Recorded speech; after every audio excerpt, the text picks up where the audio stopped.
오늘 말씀은 저도 준비했지만 되게 어려운 말씀입니다.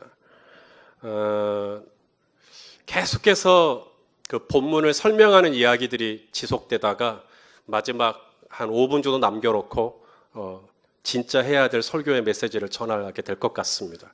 그래서 오늘 설교는 깜빡하면 졸기 쉬운, 왜냐하면 이게 순간 놓치면 점프해서 이야기가 계속 진행되기 때문에 여러분이 혹시 연휴 기간 동안 너무 피곤하셔서 눈을 감고 주무시더라도 이해해드리겠습니다. 오늘 설교는 좀 많이 어려워요.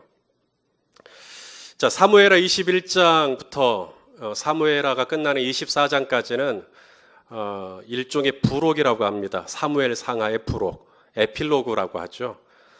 이게 연대기적으로 순서가 사건들이 기록된 게 아니라 그냥 막 짜집기 한 겁니다. 오늘 본문에도 마찬가지입니다. 이게 다윗 시대에 비가 3년 동안 오지 않았다는 건데 이것은 학자들은 그 다윗 통치의 초기로 봅니다.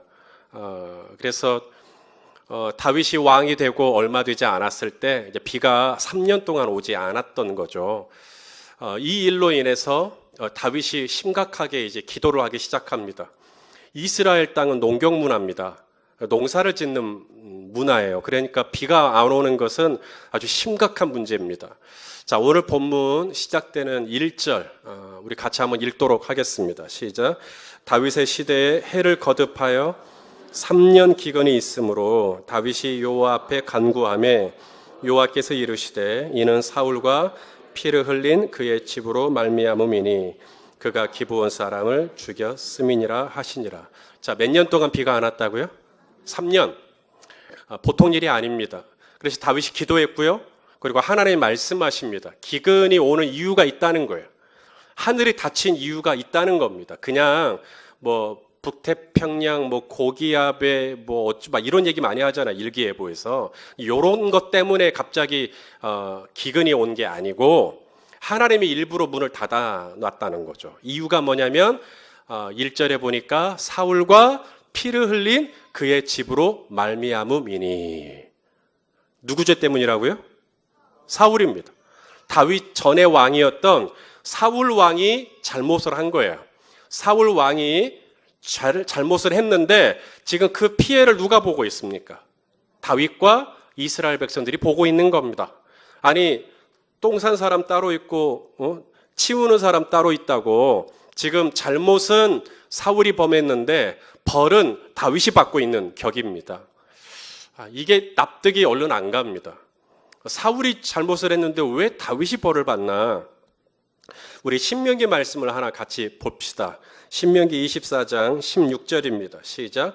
아버지는 그 자식들로 말미암아 죽임을 당하지 않을 것이요 자식들은 그 아버지로 말미암아 죽임을 당하지 않을 것이니 각 사람은 자기 죄로 말미암아 죽임을 당할 것이니라.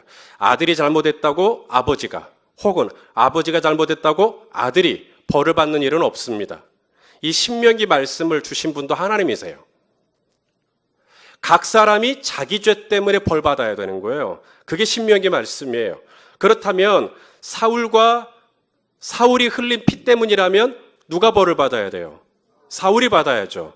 그런데 오늘 본문에 보니까 다윗이 받습니다. 왜 그랬을까요? 이건 신명기 말씀을 위배하는 거잖아요. 하나님이 말씀해놓고 하나님이 그 원칙을 어긴 거니까 얼른 이해가 안 되는 부분입니다. 그런데 여기에 이유가 있습니다. 왜 죄는 사울이 범했는데 왜 다윗과 그의 백성들이 고통을 당하는가? 왜냐하면 사울이 피를 흘렸어요. 이 피를 흘렸다는 얘기가 뭐냐면 죽였다는 얘기입니다. 누구를 죽였는가? 1절에 보니까 기브온 사람들을 죽였습니다. 이렇게 돼 있어요. 기브온 사람들을 죽인 사람은 누구라고요? 사울입니다. 그런데 다윗이 왜 벌을 받는가? 사울이 기브온 사람들을 죽인 죄를 하나님은 사울 한 사람의 죄로 여기지 않았던 겁니다. 사울이 죄를 지었고 사울이 피를 흘린 건 맞지만 하나님은 사울 한 사람의 죄로 보지 않고 이것을 이스라엘 공동체 전체의 죄로 보신 거예요. 그래서 다윗에게 그 죄를 물으신 겁니다. 다윗도 이것을 알았어요. 그래서 오늘 본문에 보면 따지지 않아요. 그걸 이해합니다. 사울 왕이 죄를 지었지만 사울 왕 한 사람의 죄가 아니라 이스라엘 전체가 기브온 사람들에게 뭔가를 잘못해버린 거예요. 하나님은 이렇게 보신 겁니다. 그래서 다윗과 그의 백성들에게 하늘의 문을 닫아버리고 비를 한 방울 내리지 않도록 3년 동안 그렇게 하신 것이죠. 자, 그렇다면 사울은 왜 기브온 사람들을 죽였을까? 이 기브온 사람들이 누구냐면요, 가나안 사람들입니다. 이 가나안 사람들은 7족속이 살아요. 가나안 땅에는 7족속 중에 히위 족속이 있어요. 히위 족속 사람들이 누구냐? 바로 기브온 사람들입니다. 이 가나안의 7족속은 본래 다 망해야 돼요. 하나님께서 모세하고 여호수아에게 너희가 가나안 땅에 들어가게 되면 그 땅에 있는 모든 족속을 몰아내라 그랬어요. 자, 민수기 말씀입니다. 민수기 33장 51절부터 봅니다. 시작. 이스라엘 자손에게 말하여 그들에게 이르라. 너희가 요단강을 건너 가나안 땅에 들어가거든 그 땅에 원주민들을 너희 앞에서 다 몰아내고 그 새긴 석상과 부어 만든 우상을 다 깨뜨리고 산당도 다 헐고 그 땅을 점령해서 거기 거주해라. 이렇게 말했어요. 그러니까 히위 족속, 이 기브온 사람들도 다 쫓겨남을 당해야 맞았어요. 그런데 기브온 사람들이 살았어요. 왜 살았는가? 이 기브온 사람들이 가만히 보니까 이스라엘 백성들의 위세가 보통이 아니에요. 이스라엘의 광야 생활을 마치고 이제 가나안 땅에 들어가기 위해서 모압 땅을 지나갈 때 헤스본 왕 시온이 이제 이스라엘과 싸우려고 나옵니다. 그런데 헤스본 왕 시온은 철기 문화를 가진 왕이에요. 최첨단 무기를 가진 왕인데 이스라엘이 헤스본 왕 시온을 무찌르고 바산왕 옥을 무찌르고 요단강을 건너고 여리고성이 무너지고 아이성이 무너지고 이게 위세가 보통이 아닌 겁니다. 그러자 히위 족속 사람이었던 기브온 사람들이 겁이 덜컥 난 겁니다. 우리도 죽겠구나 싶어가지고 기브온 사람들이 꾀를 냈는데 변장을 한 겁니다. 자기들이 기브온 사람들이 아닌 것처럼, 마치 먼 나라에서 온 사신들인 것처럼. 그래서 자기들 살려달라고 그런 거예요. 그래서 여호수아가 그 변장이 너무 기똥찼기 때문에 속아 넘어갑니다. 그리고 여호와의 이름으로 맹세합니다. 너희를 살려주겠다, 너희를 지켜주겠다라고. 하나님께서 신명기 말씀에 나그네를 학대하지 말라 그랬거든요. 그러니까 이 나그네 된 이 사신들을 다 받아준 겁니다. 그들이 기브온 족속인 것도 모르고. 그래서 그들을 살려주기로 결정해버려요. 그런데 왜 사울이 죽였는가? 왜 사울이 기브온 사람들을 죽였는가? 2절의 이유가 나옵니다. 오늘 본문 2절 같이 한번 읽겠습니다. 시작. 기브온 사람은 이스라엘 족속이 아니요 그들은 아모리 사람 중에서 남은 자라. 이스라엘 족속들이 전에 그들에게 맹세하였거늘 사울이 이스라엘과 유다 족속을 위하여 열심히 있으므로 그들을 죽이고자 하였더라. 이에 왕이 기브온 사람을 불러 그들에게 물으니라. 사울이 이스라엘과 기브온 사이에 맹세가 있었어요. 살려주기로. 그런데 사울이 이걸 무시합니다. 그리고 기브온 사람들을 죽입니다. 이유가 뭔가? 이스라엘과 유다의 열심이 있었다. 이게 뭐냐면 이 기브온 사람들이 이제 이스라엘 땅에 살게 됐단 말입니다. 그게 맹세니까 살게 됐어요. 그리고 나서 기브온 사람들이 어디에 모여서 살았냐면 베냐민 지파 땅에 살았습니다. 베냐민 지파 출신인 사람이 누구냐면 사울입니다. 사울이 자기들 땅을 보니까 기브온 사람들이 딱 터를 잡고 이렇게 살고 있는 거예요. 그러니까 이 기브온 사람들 때문에 자기 베냐민 사람들이 설 땅이 부족해. 그래서 이스라엘과 유다를 위한 열심으로 이 기브온 사람들을 다 죽이려고 했던 거예요. 아니, 전에는 아말렉 사람 죽이라고 할 때는 죽였어요, 안 죽였어요? 안 죽였잖아요. 그런데 기브온 사람들은 다 죽이려고 그래요. 그러면서 그 명목이 있어야 되잖아요. 명목이 뭐냐면 하나님이 모세를 통해서 여호수아를 통해서 기브온 사람들, 가나안 사람을 다 몰아내려고 했기 때문에 우리가 이 기브온 사람을 죽여도 된다. 그러면서 막 죽이려고 했던 겁니다. 그러니 기브온 사람들의 입장에서는 얼마나 마음이 아픈, 억울한, 원통한, 서러운 일입니까? 이 기브온 사람들은 이스라엘 사람들과 섞여 살되 강자로 살겠어요? 약자로 살겠어요? 약자로 살죠. 이 여호수아가 이 기브온 사람들이 자기를 속였다는 걸 나중에 알아요.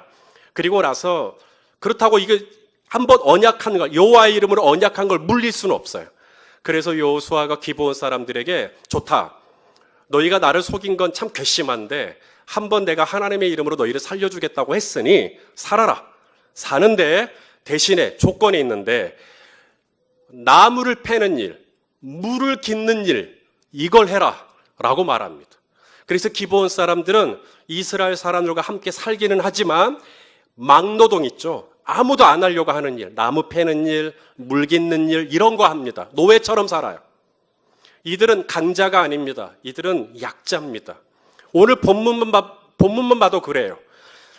사울이 기브온 사람들을 죽였다 그랬잖아요. 1절에. 죽였다 그랬어요. 나중에 보시겠지만 기브온 사람들은 자기들을 다 없애려고 그랬다는 거예요. 사울이.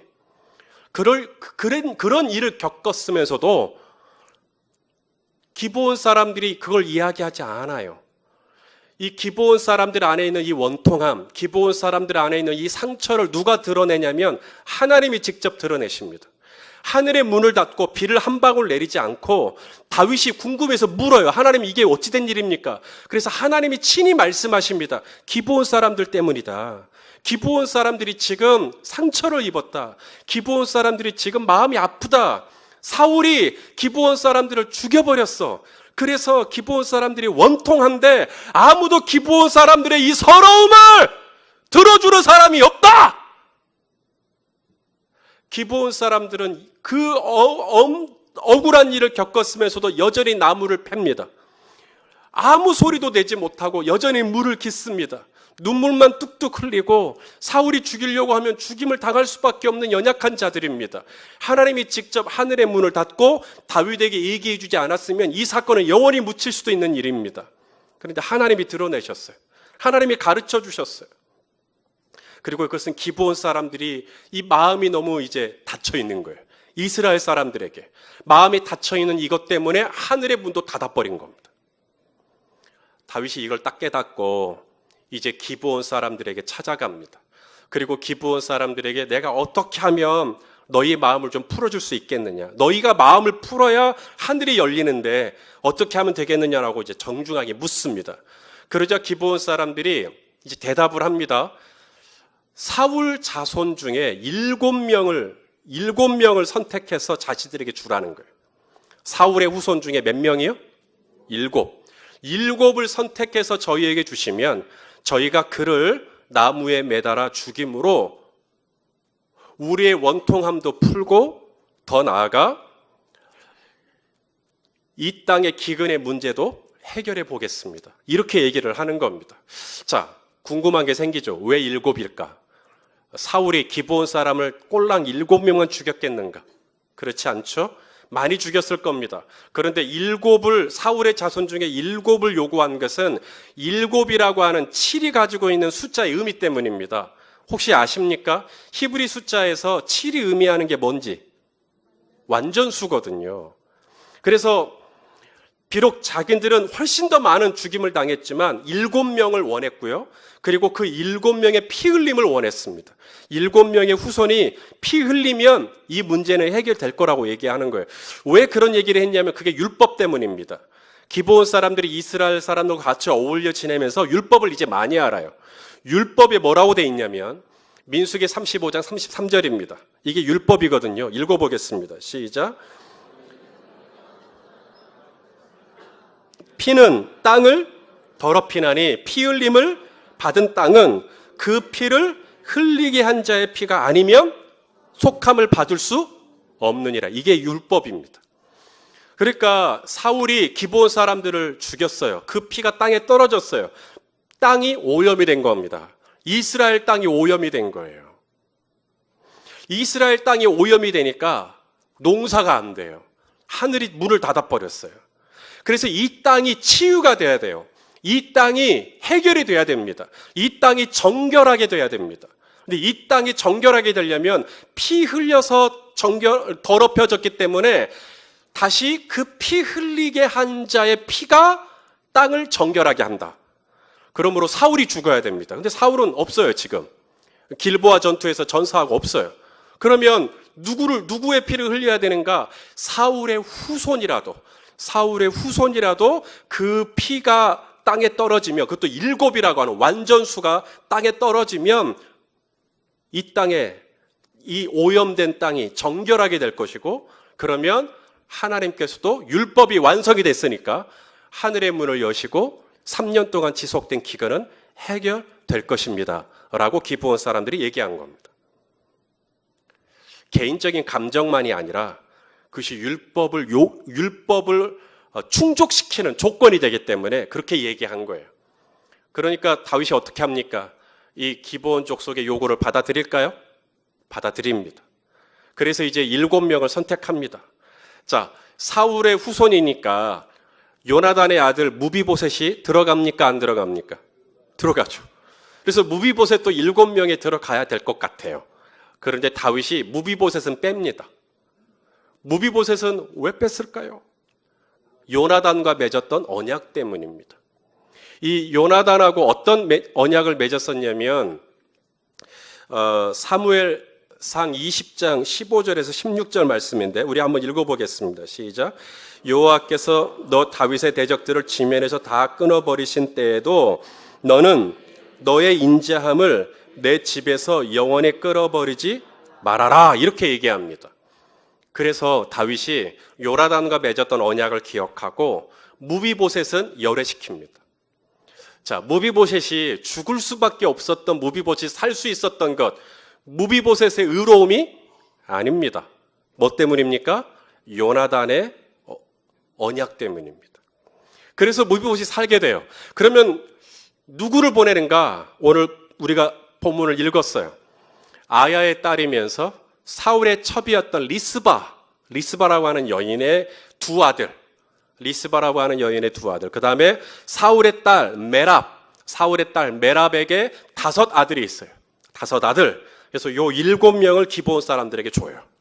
그래서 기브온 사람들은 이 7명을 사울의 고향이었던 기브아에 데리고 가서 거기에서 목매어서 나무에 달아서 죽이게 되는 것입니다. 자, 기브온 족속의 요구가 다 충족됐어요. 사울의 후손 7명 피 흘렸어요. 그러면 이제 비가 와야죠. 맞습니까? 비가 와야죠. 자, 10절을 보니까 비가 온 것 같기도 해요. 이제 헛갈리는 부분입니다. 점점 말씀이 어려워지죠. 자, 10절입니다. 10절을 한번 또 읽겠습니다. 시작. 아야의 딸 리스바가 굵은 배를 가져다가 자기를 위하여 바위 위에 펴고 곡식 베기 시작할 때부터 하늘에서 비가 시체에 쏟아지기까지 그 시체에 낮에는 공중의 새가 앉지 못하게 하고 밤에는 들짐승이 범하지 못하게 했다. 자, 이 리스바, 이 여인 얼마나 기가 막힙니까?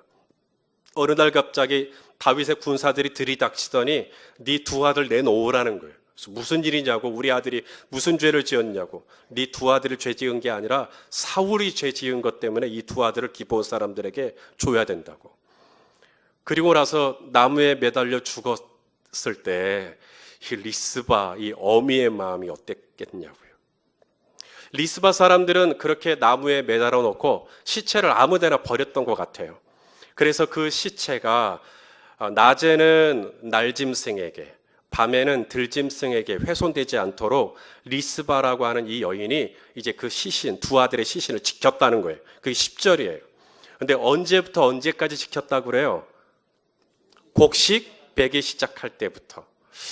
이 곡식 베기 시작할 때가 언제냐면 우리로 하면 4월 중순입니다. 그리고 비가 올 때까지라 그랬잖아요. 비가 올 때까지.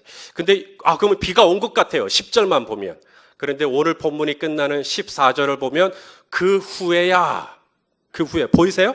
그 후에야 하나님의 기도를 들으시고 비를 내리시거든요.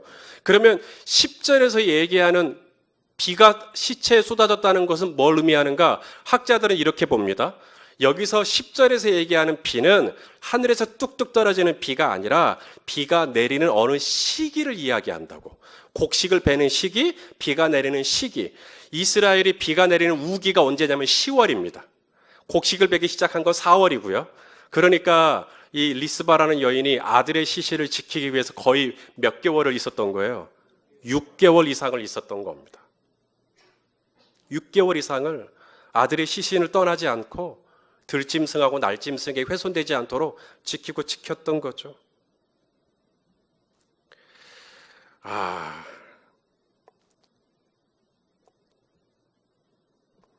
기브온 사람들의 요구대로 사울의 후손의 피를 땅에 흘리게 했지만 하늘에서 비는 당장에 내리지 않았던 겁니다.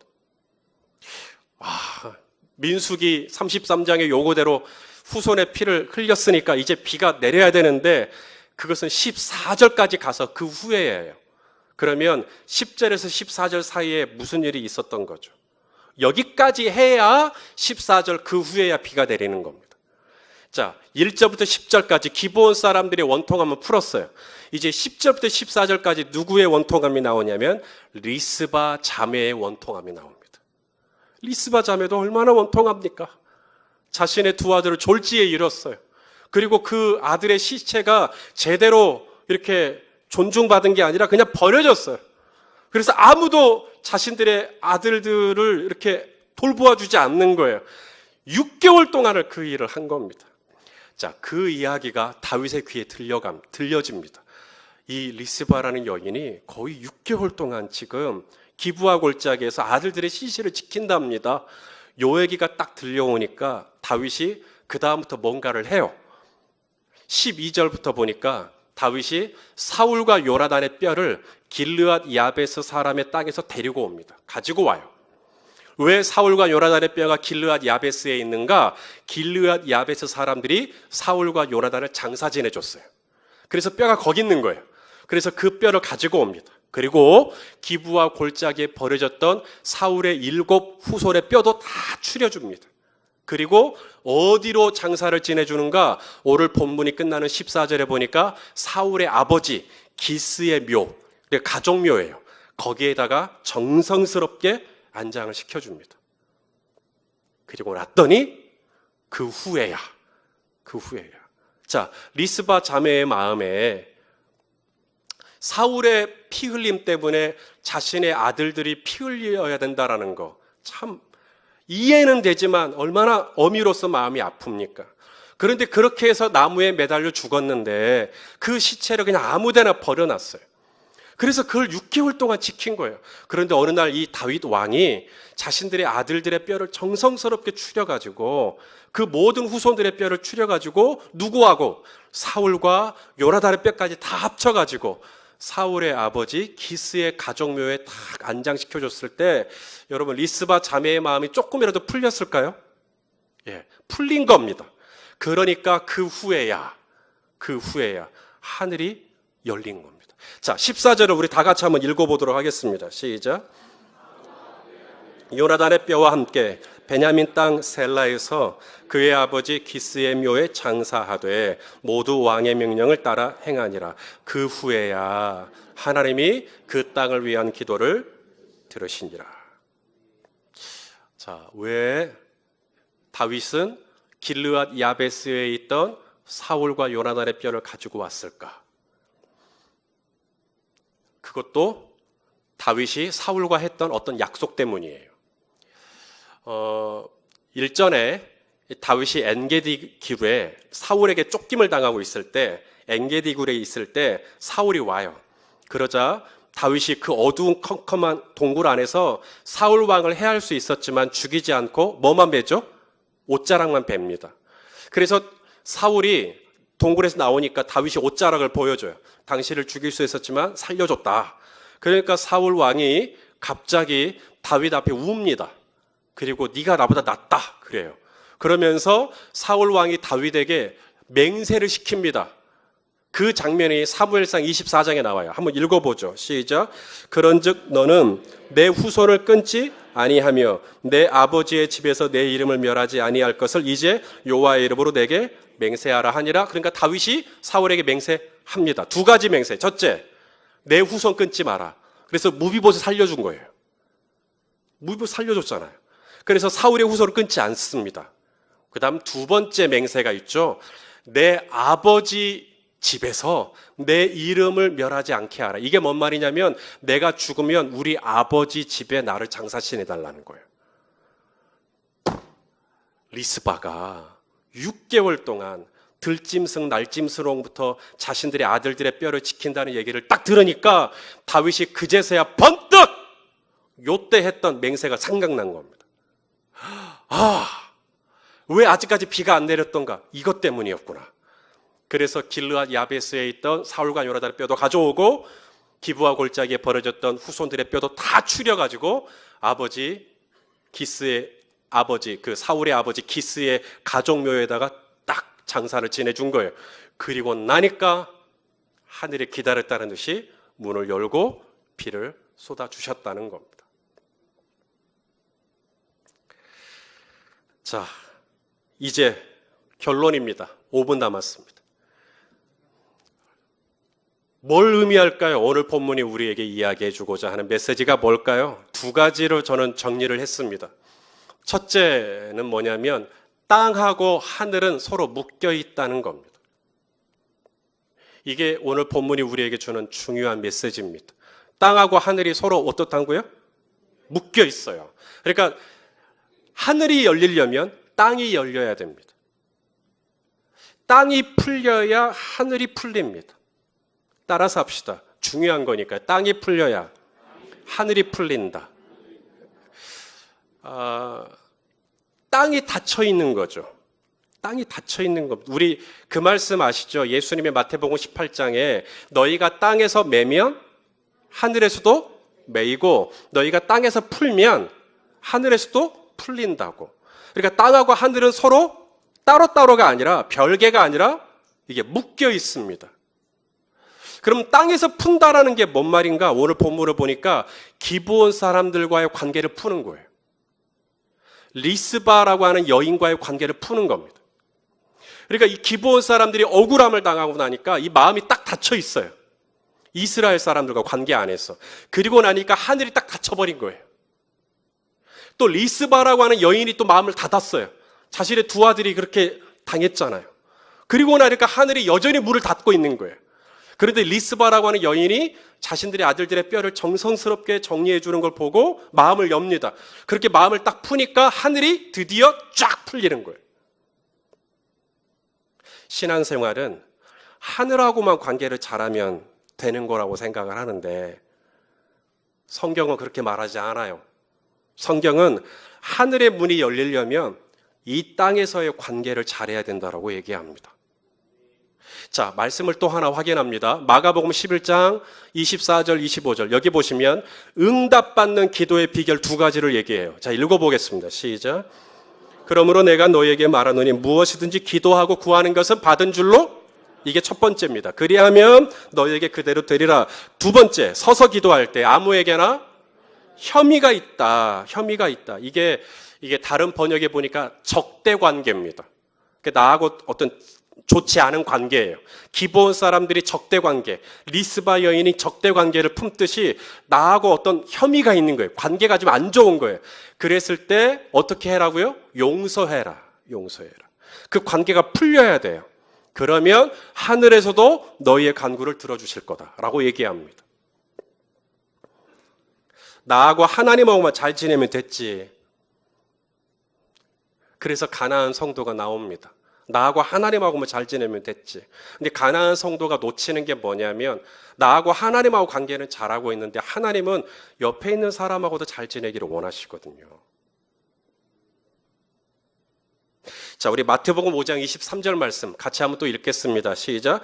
그러므로 예물을 제단에 드리려다가 거기서 내 형제에게 원망 들을 만한 일이 있는 것이 생각나거든. 예물을 제단에 그냥 두고 먼저 가서 형제와 화목하고 그 다음에 와서 예물을 드려라. 뭐가 더 중요해요? 땅에서 관계를 풀어내는 거. 지금 기브온 사람들이 원망하고 있잖아요. 리스바 여인이 원망하고 있잖아요. 6개월 동안 아들들의 시선을 떠나지 않는 이 여인의 마음이 어떻겠어요? 이 마음이 풀려야 하늘이 열려요. 이 원통한 마음이 풀려야 하늘이 열려요. 근데 누가 풀어줄 거냐? 다윗이 찾아가요. 제가 어떻게 하면 되겠습니까? 그리고 사울과 맺었던 맹세가 기억이 나요. 그래서 그걸 다 처리해줘요. 그리고 나니까 마음들이 쫙쫙쫙 풀려요. 온전하게 풀리지는 않겠죠. 그런데 마음이 상당히 부드러워져요. 그리고 나니까 하늘에서도 문이 열리게 되더라. 하늘과 땅은 별개가 아니라 서로 묶여 있어요. 두 번째 메시지가 있어요. 이게 어떻게 풀리느냐 하는 거예요. 어떻게 풀리느냐. 그게 두 번째 교훈인데 피 흘림입니다. 피 흘림. 피 흘림이 없으면 사함이 없다. 자, 우리 히브리서 9장에 있는 말씀을 같이 읽겠습니다. 시작.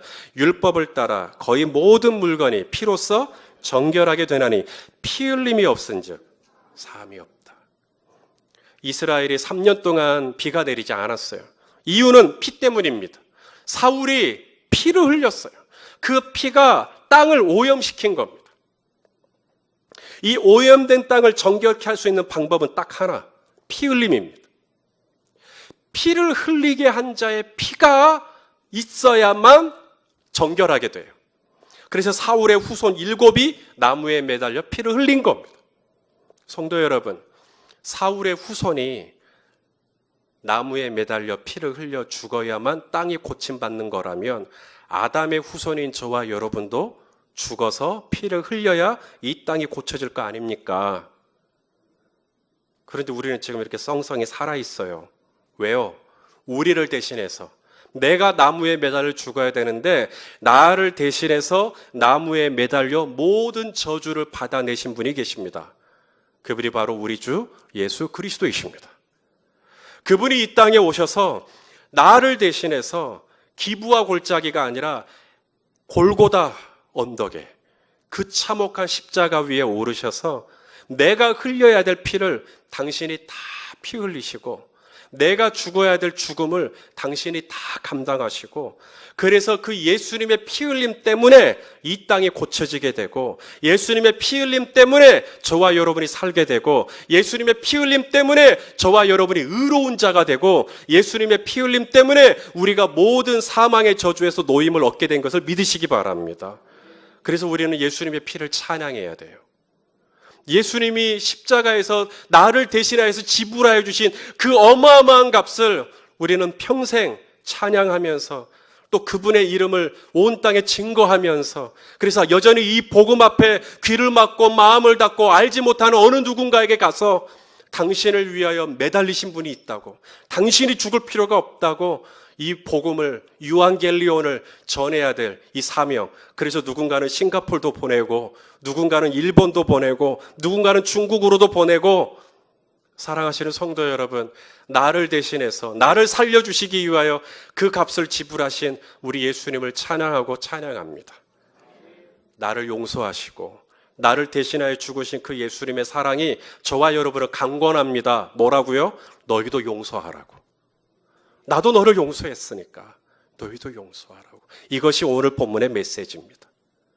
그래서 다윗이 기브온 사람들 관계를 풀어요. 그리고 리스바 자매와의 관계를 풀어요. 오늘 저와 여러분이 풀어야 될 사람 혹시 있지 않습니까? 원망 들을 만한 사람. 그가 누가 되었든 나를 대신해서 십자가에서 피 흘려 죽으신 그 예수님의 사랑이 저와 여러분 안에 정말 충만하게 뜨거워져서 우리 또한 이 땅 안에서 옆에 있는 형제 자매와의 관계 잘해서 저는 우리 성도님들의 삶에 어떤 문도 닫히지 않고 그것이 재정의 문이 됐든 어떤 건강의 문이 됐든 관계의 문이 됐든 어떤 사회적인 지위의 문이 됐든 어떤 문이든 이 문들이 활짝 열려질 수 있는 그런 은혜가 있기를 예수님의 이름으로 축원합니다. 우리 옆에